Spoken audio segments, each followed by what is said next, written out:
Hello, hi, welcome to my channel. I know that I haven't been posting for a really long time, but I'm excited to be back. And since today is Valentine's Day, I thought it would be fitting to do a book review about a love story. So the book that I'm going to be reviewing today is called One in a Million by Beverley Kendall. So let's get it going. So what is the story about? We follow Whitney, who is the ultimate it black girl. Like, she is a singer, she's an actress, she's touring the world, she's doing movies, like she's doing really well for herself, and she's pretty much like a celebrity too. And then when we meet her, she's about 30 years old, but prior to that, she had decided to freeze her eggs when she was 25, so that whenever she meets the right person and she's ready to start a family, she has that option available for her. And then on the flip side, you have Miles, who is a handsome, hot lawyer doing well for himself as well. At the beginning of the book, he is still married, and he and his wife had decided to start a family using a surrogate. And so they pretty much were using his sperm and then his wife's egg, or so they thought. Then when the baby is born via the surrogate mom, the baby looks a little different. And then because both Miles and his wife are white, and then the baby had like different traits. So at first, like, maybe I think it was more so Miles, but he was thinking like, oh, maybe like we have different ancestry, and then the genes like came out. Like, I think he was being somewhat naive at first, but then they ended up doing a DNA test, and then the result came out, and then he is the biological father, but then his wife is not the biological mother. So it turns out that there had been some sort of mix-up at the clinic, and the egg that was used is the egg of Whitney, the international superstar that I had first mentioned earlier. So pretty much the rest of the book is kind of watching the characters deal with this mess. How do you unpack this? How do you handle this? The ups and downs that come with it. And of course, two characters falling for each other in the process, as this is a love story. So that's pretty much the premise of the book. So the main characters, I really like them. I thought Whitney was really well written because she is obviously like a very successful girl, but I find that sometimes when you read some books, the authors make the mistake of making the girl boss be almost not human.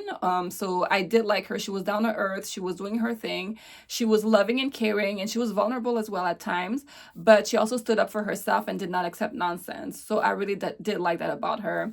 On the flip side, you have Miles, who I really enjoyed as well. So he's not as charismatic as Whitney is, although, I mean, he is, as you see him in his profession, being a lawyer and being successful, but like, meaning that in terms of you, the reader, falling in love with him, I don't think that you will find him as endearing right away. But at the same time, you have to keep in mind that he has like the heavy burden of the whole situation, right? Because it's not a spoiler because it happens early in the book, but him and his wife obviously don't survive this type of plot twist in their lives. And so he finds himself being a single dad, and that's not something that he planned. And then he has like all of the burden of taking care of that baby on his own.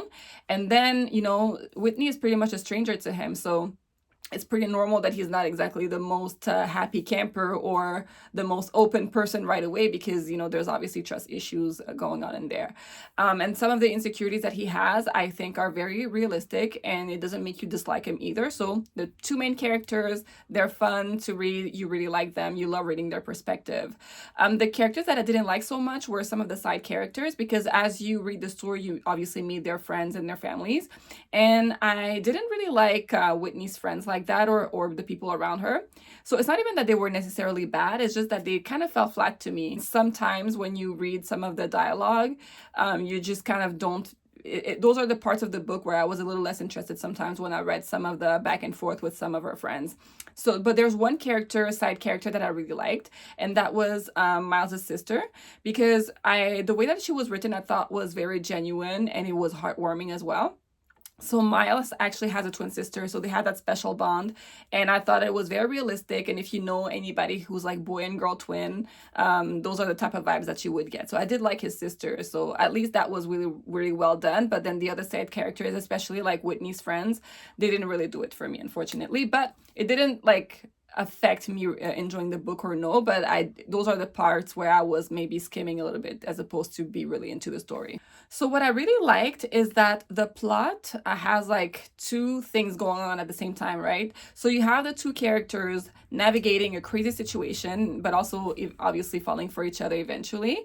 But at the same time, there is an intrigue as well, because we learn more and more about certain things that are happening behind the scenes, and then how certain things ended up happening. So I did like that part as well. You as you read, you have a feeling that there's like something looming at the same time, or something that's going to pop off, or like something that you're gonna finally see, some truth that is finally going to see the light. You have that feeling throughout the novel, and then when it comes out, I personally enjoyed some of the plot twists that came along, so I like that. So the book is called One in a Million, right? So most of the things in the book are things that are not likely to happen very often, right? So for one, like, what are the odds that like there's a mix-up like that happening at a clinic, and then that it turns out that one of the biological parent is like an international superstar? Like, what are the odds, right? So I did like that the recurring theme of having unusual things happen. You see it throughout the novel as well, because at the same time, the way that they fall for each other doesn't feel very realistic in a way, but not that it's not realistic, because it happens.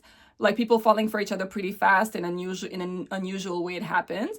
So it's not that it's fully unrealistic, but it just doesn't feel like your typical love story, and I did enjoy that. So for me, the way that they fall for each other, I really liked it, and they were kind of cute. I like Miles. He's like a man's man, and he treats her well, and when he's in a good mood, I would say. But like, yeah, he's a good dude, and I really liked him. And that type of guy doesn't fully exist, because he has it all together as well. Like, he is handsome, and he's rich, and he's a good guy. I feel like you rarely get the three all together when you meet people. No, I'm exaggerating, but you know what I mean. Like, he's a character that makes you dream a little bit, because the perfection that he has, like the good side that he has, are very, very like how can I say, like his good sides are exaggerated in some ways, and it makes you dream a little bit, which I like, the same way that watching Whitney makes you dream as well. Like, she's this gorgeous girl who looks like Aaliyah, and she's a billionaire, and she has like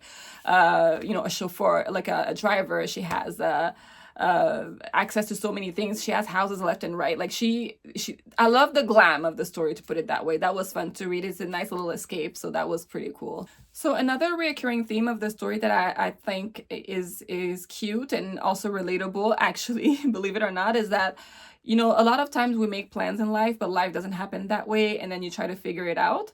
So in this book, obviously, Whitney thought that one day she would find someone, marry them, and then have a baby, and then she find herself technically becoming a mother in the most unusual way, in the most unexpected way, because she had not planned that at all. And then Miles as well, like, one moment he is married, and the next thing you know, he's a single dad, and then he's trying to figure it out with a celebrity. So that's a crazy situation, but eventually everything that is supposed to happen the way that it's supposed to. And I think underneath all the glitz and the glam of the book, I think that's kind of like the main message underneath as well. I did like that the book makes you wonder, though, about certain situations, because the more as we advance with different ways to become parents, you kind of wonder about like the legal aspect of it too, because the law has to adapt to that as well. And that's also explored in the book too, like who has parental rights and who should have them and who shouldn't have them and why. So it kind of makes you think about that if a real life situation like that was to happen. Legally speaking, I think that some of those situations, there is no black and white answer. So it's kind of interesting to put my armchair, didn't go to law school hat on and pretend to be a lawyer and wonder what would be the best outcome for that scenario. So I like that the book makes you wonder about the modern ways of parenthood, but also some of the legal complications that can come with it as well. And overall, the book reads like a rom-com. So it's a very light, easy, and fun read, and something that you can read pretty fast. I would say that it might be a little bit longer than it should be, slightly. But I guess I feel that way because some of the side characters that I mentioned, I didn't like them as much. So those parts felt a little bit longer. But yeah, overall, it's a good read. If you're looking for something cute and easy to read, I would recommend it for you. And I am trying to read more romance book here and there because I read a lot of thrillers or if it's not thrillers. Like a lot of the themes that I read are very heavy. So it's nice to read something fun and cute and lighthearted. So if you are someone who reads more of those books and you have recommendations for me, feel free to share them. I would love to have them, because right now I'm actually reading a thriller, and then after that maybe I might need something a bit more easy and cute to read. So feel free to share your recommendations. This book actually comes out on March 18th, and if you are going to read it, let me know what you thought about it, if you liked it, if you didn't like it. And this is my first video in a long time, so bear with me. If you want to encourage me, feel free to like and share and subscribe, and I will see you next week when I post my next video. Have a great day. Bye.